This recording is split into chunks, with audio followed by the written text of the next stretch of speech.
And I'll bet you there was some communication about this at halftime, because look how high Australia's line is. They are about 25 yards away from the ball. Haji Wright knew the space that he had to run into, and so he starts going. The ball's played by Roldan. Wright's onside. So the U.S. men's national team beat Australia 2-1 to close out these October friendlies.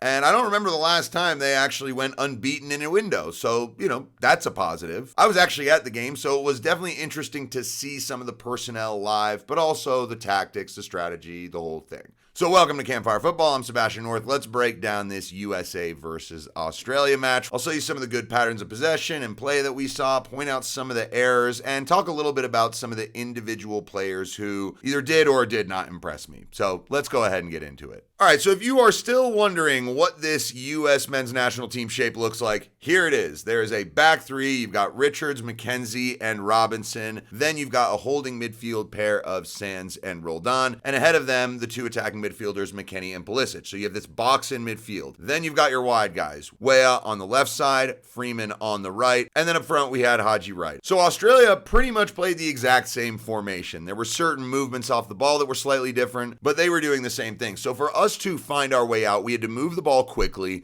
and just go around their press. And if we could drag 4 or 5 of them into one area, then we could get the ball to our wingbacks, try and connect to one of the 10s, and go forward from there. Now, we would suck the Australian players really far into one side. This is their entire outfield team right here. So what you have to do is get it to one side and then quickly switch it to the other. Now you can calmly play your way up the field. McKenzie out to Weah. He tries to go by, handball, but this was a good start in terms of what we were looking for. Also, I liked some of the positional rotations. Here you see it doesn't really look like a back three. McKenzie is a little bit higher. So what does that mean? Well, as the ball comes to him and he plays it back to Richards, James Sands here drops into the back line. Now that means that Robinson can push out a little wider and Freeman can drop in to receive it again. If we don't go that way, fine. Again, we've dragged 6 Australian players sort of into one half of the field. That means going out to McKenzie, one of your center backs can now look forward, and Tim Weah can stay high the whole time. Well, how do we turn this into a front three? Not difficult. Goes into Haji Wright, back to Pulisic, and take a look at Freeman bombing up the far side up there, which now leaves a huge gap for Weston McKennie to receive when he gets wide. This is a really good rotation from the players, and it shows a certain understanding, not just tactically in what they're supposed to do, but also the way they relate off of each other. But then we would concede a trash goal. This is absolute garbage. So James Sands here, I don't really know why he's following this guy because, well, Freeman's right there. So the ball gets thrown in, and James Sands, I get that he wants to make a play for this ball, but you've just kicked it backwards. As soon as you do that kind of a touch, you've got to go at least chase it a little bit because you don't know where it's going to land. Your teammates aren't aware of what you were doing. You just sort of threw a foot at it. So he stops and watches it, and everyone kind of sees it just land.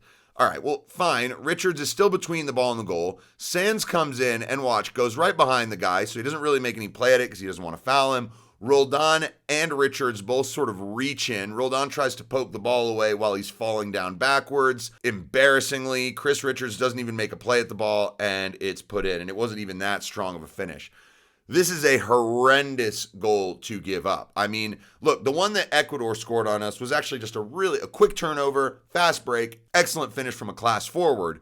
This is this is a youth soccer goal right here. This is terrible. So now we needed to find a way back into this game. And it was good to see after Luna comes on for Pulisic that he made a pretty quick impact. Now, I'm going to pick on Weah right here because this is not acceptable. What is that, dude? Play the ball into his feet. Weah does this way too often for me. Just turns balls over that he shouldn't.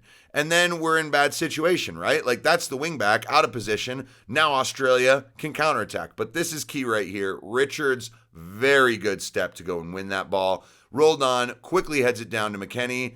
And you see, he puts his arms out right there, calm down. We've got time. You have time on the ball. And actually, McKennie there, instead of just releasing it and playing it backwards, goes, okay, I'm going to start to look forward. Could play it to Sands, but what I think is interesting is he decides, nah, I'm going into Roldan here, and plays Roldan, splits the defenders. Roldan now in a tight space can get the ball through to Haji Wright because look at the Australian back line. And this is something I noticed with my friends in the crowd. The Australian back line was high. You could drop balls in over or through their defense. We just didn't really do it until this moment, and it's a very good ball by Roldan.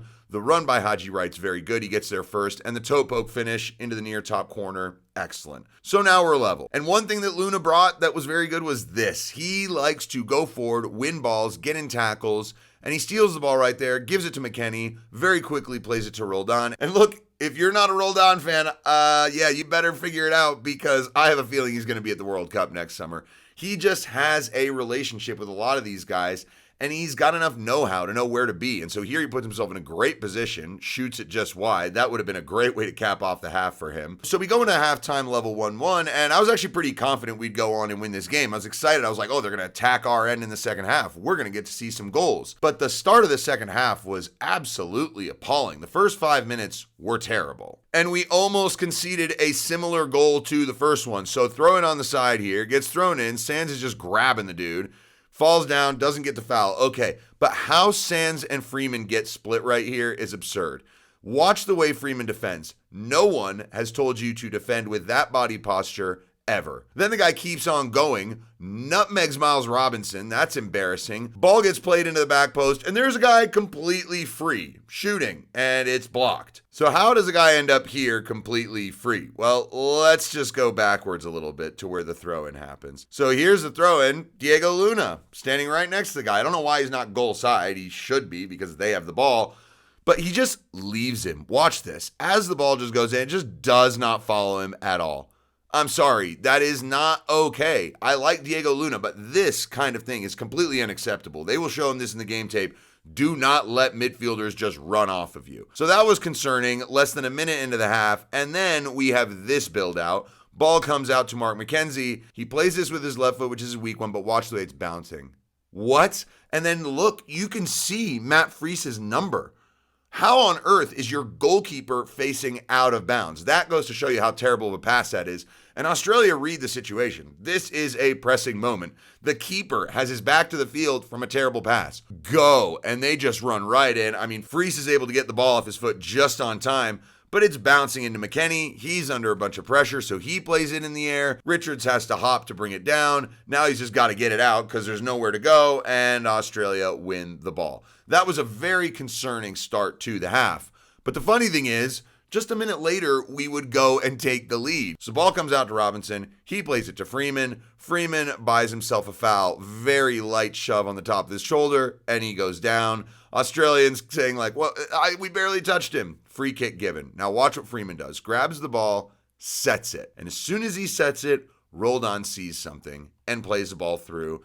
And all of a sudden, thanks directors, Haji Wright is in. Whoa, how'd that happen? Cuts it back, sits the defender down, curls it into the back corner. 2-1 lead for the U.S. So I do want to show this again because there's the foul. Watch the way Freeman just grabs the ball quickly and sets it. As soon as he does that, this ball can get played, and Haji Wright already sees it. And I'll bet you there was some communication about this at halftime, because look how high Australia's line is. They are about 25 yards away from the ball. Haji Wright knew the space that he had to run into, and so he starts going. The ball's played by Roldan. Wright's on side. He's in 1v1, and yeah, he does a very good job of just cutting the back. This defender, hilarious. This is the way he falls over, just gets taken to school. Haji Wright, fantastic finish. I was right up here when that goal happened. That was fantastic view, and see the crowd get all excited. Obviously, that's always fun. So overall, certain players I think helped themselves a lot. Haji Wright for sure. Definitely Diego Luna. Roldan as well, getting 2 assists. So I think these are players who have really put themselves in a good position for the World Cup squad next year. I think Timothy Weah will be in it. I don't know if he starts if Robinson and Dest are around. I think that he's a wingback, but he doesn't play in either of those two positions over them. But good, that means we at least have depth. Freeman, I'm not really sold on. I actually prefer Arfston because I think he does a little bit more in an attacking sense. The back three, I think at times looked really good and stout and physically strong, and then at times a little bit weak. So look, I think this is what we're going to get from this team. In big games where there's a lot of intensity and something on the line, maybe someone will come up and make something happen. But look, a decent window. We'll learn more again as we go into November, but thanks for stopping by. I hope you enjoyed the breakdown. This is Campfire Football. I'm Sebastian North. Take it easy.